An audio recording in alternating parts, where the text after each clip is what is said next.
What if the greatest threat to holiness isn't sin, but permission? Because avoiding what's forbidden, that's clear. But what about everything you're allowed to do and never stop to question? What if the real test of holiness isn't just saying no to sin, but knowing when to say no to yourself? That's the tension at the heart of Acharei Mot-Kedoshim in this week's 5-Minute Torah.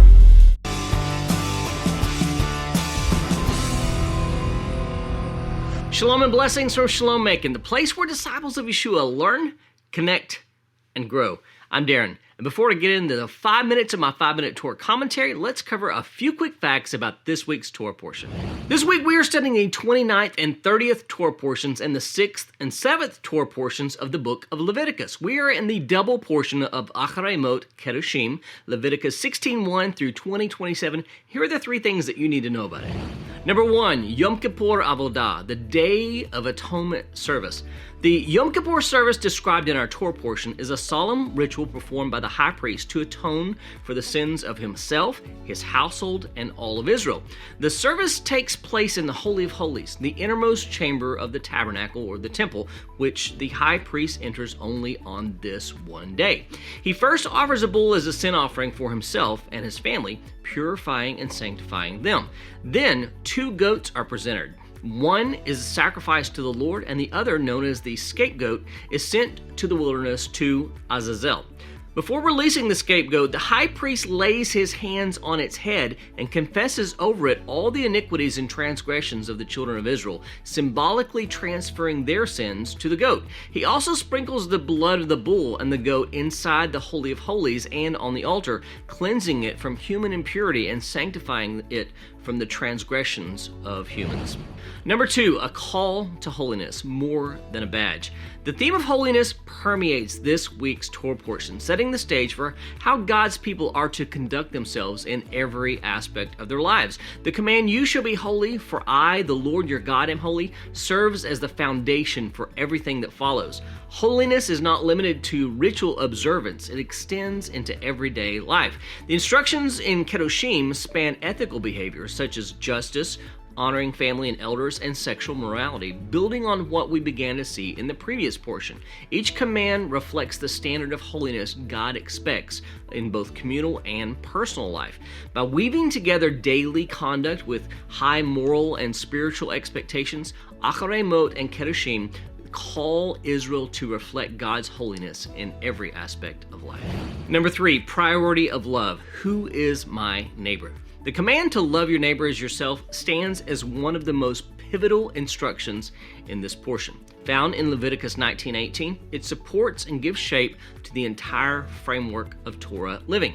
This command calls for empathy, respect, and a commitment to treat others with the same care that we desire for ourselves. It becomes the lens through which the rest of the commandments are lived out. We see this principle echoed in the teachings of Yeshua, who identifies it as one of the 2 greatest commandments, second only to loving God with all one's being.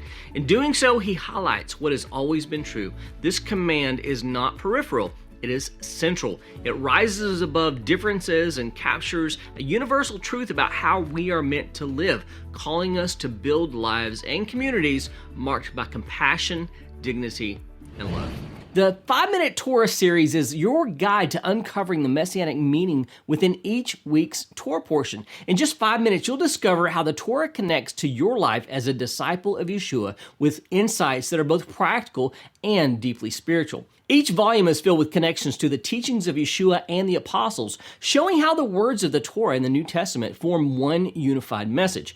Whether you're just beginning your Torah journey or you've been studying for years, these books will deepen your understanding and strengthen your walk with Messiah. All 3 volumes are available now, covering the entire Torah cycle from start to finish. Don't wait. Order yours today. This week's commentary is called Limiting What is Permitted and comes from my book, 5-Minute Torah, Volume 1. This week's Torah reading covers a lot of territory in a short amount of space. Some of the issues addressed in this portion are honoring one's parents, honoring the Sabbath, how to treat the poor, a detailed explanation of how to love one's neighbor, and a miscellaneous list of other commands ranging from agricultural laws to prohibition against sorcery and child sacrifice. Our portion begins, however, with God's instruction that the children of Israel are to be holy. And the Lord spoke to Moses, saying, Speak to all the congregation of the people of Israel, and say to them, You shall be holy, for I, the Lord your God, am holy. Leviticus 19:1 and 2. The name of this second portion comes from the instruction, You shall be holy. Kedoshim. The word Kedoshim means holy in the plural. But what does it mean to be holy? A lot of things should be taken into account when we define what it means to be holy, but the primary aspect of holiness is defined through restrictions. This is why God gave the children of Israel so many thou shalt not commandments. He set them apart from the pagan nations around them through restrictions in their conduct, showing that they were meant to be a holy people. One way to understand what it means to be holy is to understand what it means to be unholy.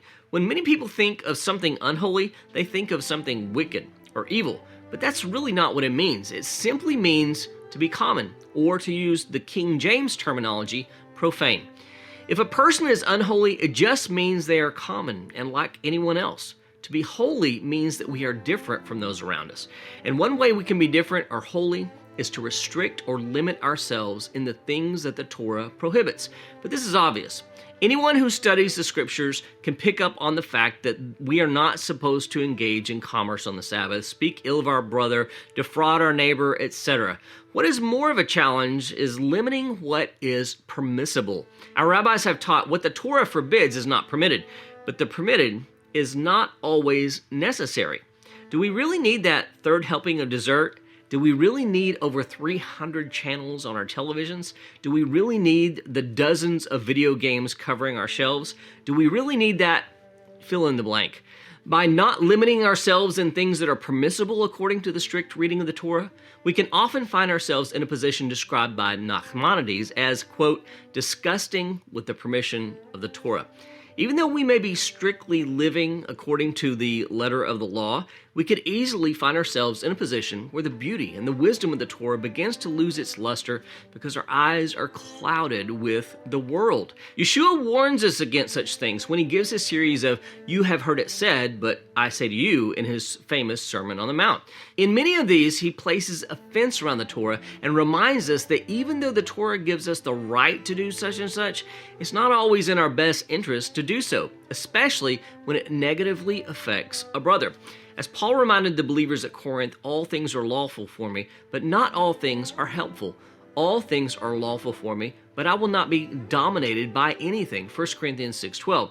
The next time you pass on that extra helping of dessert, or maybe refuse to make a brother pay for damages he's responsible for, remember that you have just taken a step toward holiness and becoming a part of a holy people.